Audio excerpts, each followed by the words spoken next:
So, good morning. It's day 1 of the John and Jason in Japan vlog.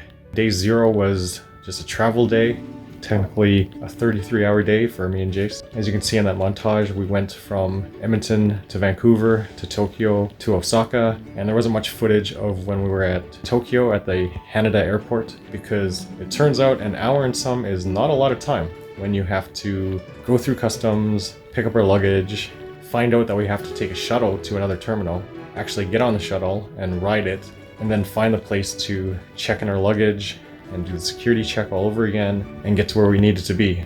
We had like 5 minutes to spare before they actually started boarding the flight that we needed to get to. So yeah, that was a little scary, but we made it. So yeah, the robot hotel is okay. All we've seen so far are the robot raptor receptionists. Haven't seen any other robots. And we actually talked to a human being, so there are humans too. Jason's just finished up from the shower. Hi, Jace. Anyways, okay, I'll let him get changed. So our breakfast this morning was McDonald's, which I know is not very Japanese, but we chose the most Japanese looking thing on the menu.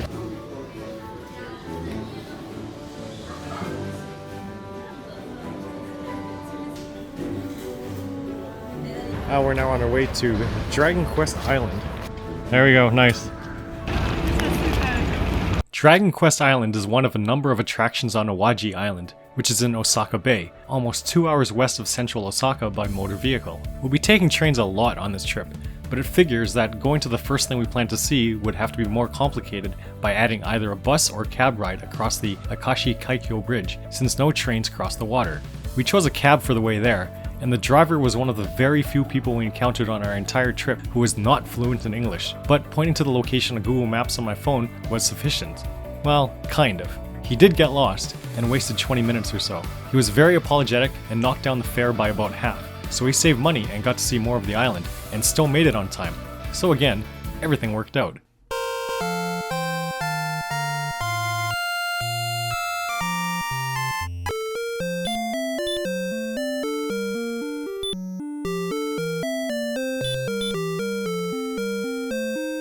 So we made it to Dragon Quest Island. Oh, it's a healer dude or something.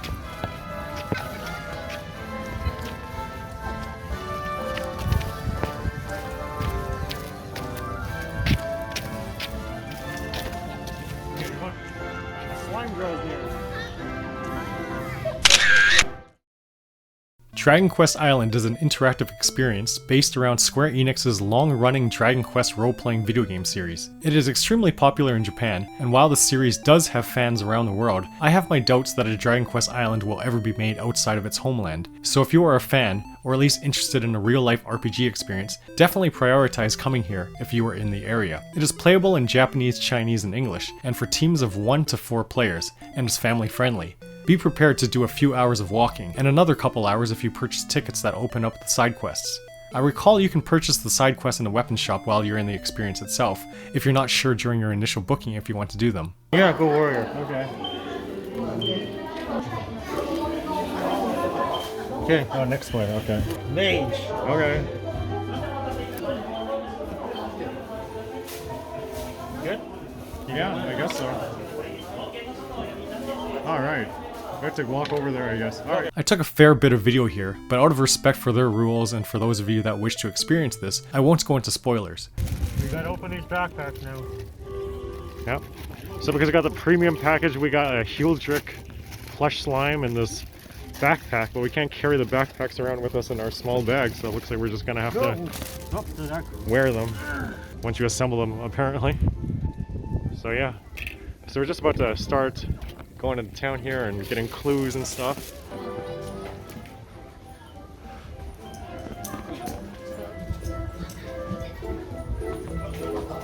Basically, you interact with things using your medallion, so when you explore the town you can use it to talk to non-player characters and open treasure chests.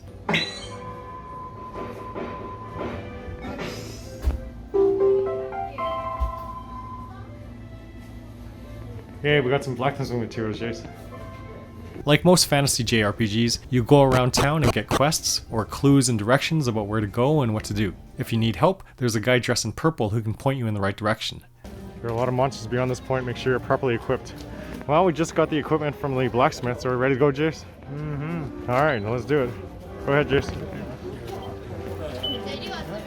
Alright, there we go. Northern Forest, here we go! Is that in here?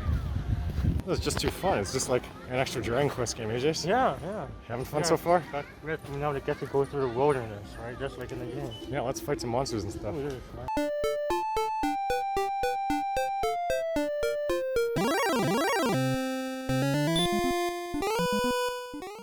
Then you go outside of town and engage in battle with monsters. It is very simplified. I doubt that it's even possible to lose these fights, and you don't do very many of them, certainly compared to the actual games.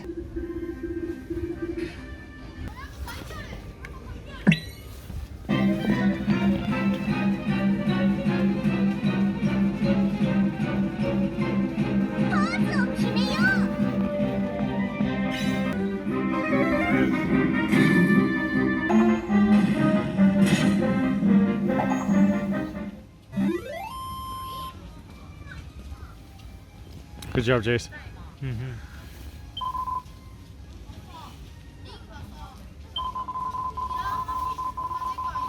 Thank you.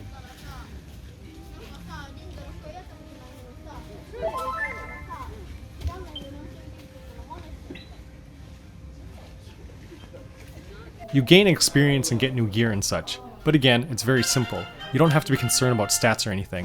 You don't even get a choice about it. It's all for a sense of growth as you progress through the story.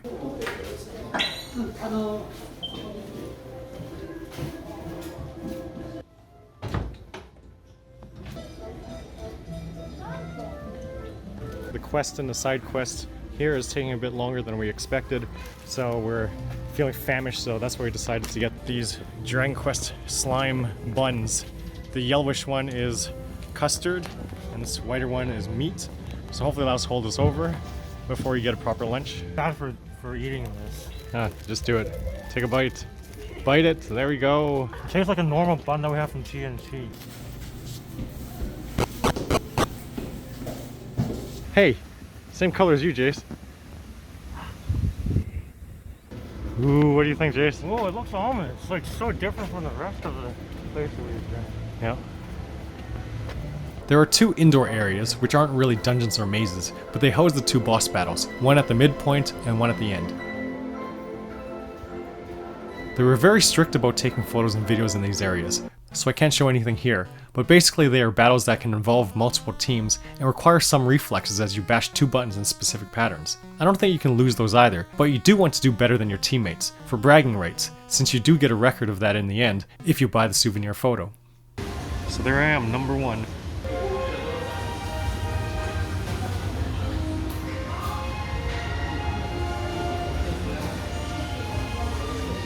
Here's a tip. If you want to speed through this whole experience and don't mind marking up the map in the book they give you, I recommend that you bring a pen and mark down where you find certain things, because as a way of bulking up the experience, there will be two parts where you actually have to find those same things again. So if you already found everything once, the second time will be much faster if you remember where they all are. It wasn't too busy on a Sunday with intermittent rain, but as you can imagine, this experience might take longer when it is crowded. We didn't rush it, but still spent a good chunk of our first full day in Japan here on Dragon Quest Island. There's Luida's bar that we're gonna have lunch at. After the area of the final boss is Luida's bar, where we had a late lunch at about 2 p.m. Rice, onion rice, yes. Jason and I both ordered a Brave Adventure Lunchbox version 2 and a Sky Cotton Candy Rose Hip Tea, and then I also ordered the Rock Bomb Wait and See style cream puff. I was also thinking about ordering the Liquid Metal Slime Spicy Curry. In the games, Liquid Metal Slimes are rare monsters that are appealing because they give a lot of experience points if you can defeat them before they run away. And I like spicy food. I don't remember why I didn't order it, but I will if I ever come back. There are other Luida's bars in Japan, though they might have different menus. Though I could come back to Dragon Quest Island, as Luida's bar and the gift shop are both accessible without having to go through the whole adventure. And there's other stuff to see on Awaji Island anyway. But for this trip, it was time to go, as there would be a couple hours to get back to Osaka, and we had a reservation for dinner. Oh, but before we go, we check out the gift shop, of course. What do you think of all this stuff, Jace? Slimy.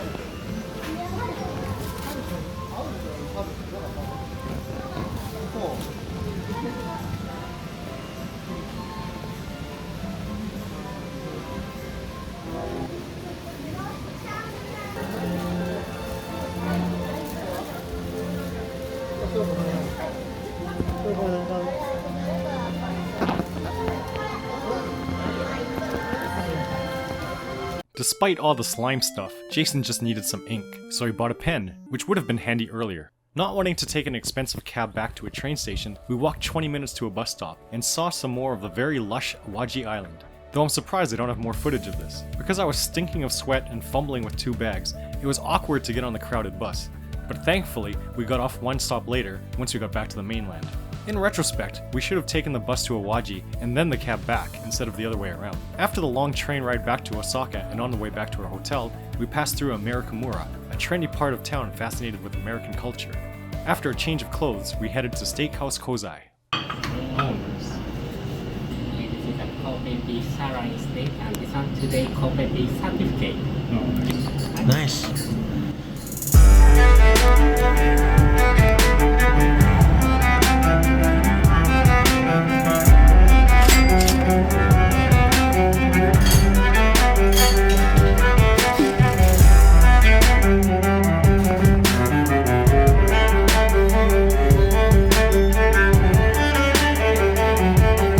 Very high. Okay, we'll be careful.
It's kind of cliche, you know, the whole it melts in your mouth. It really does. It's like so soft. It just like dissolves, you know.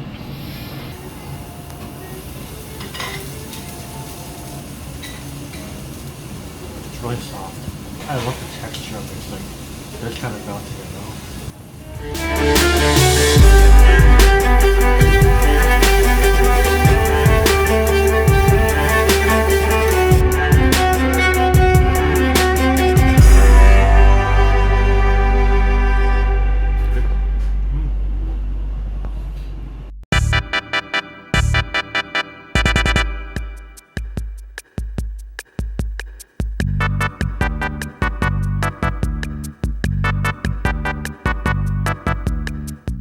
Alright, it's tax-free Doraemon.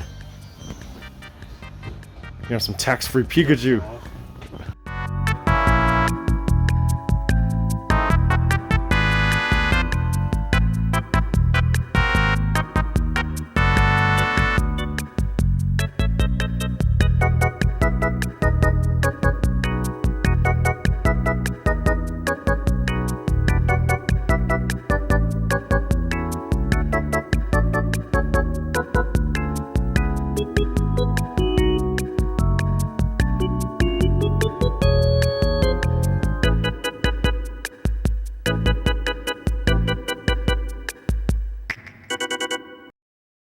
Thanks for watching, and don't forget to like, share, and subscribe. By subscribing and hitting that notification bell, you won't miss out on my videos.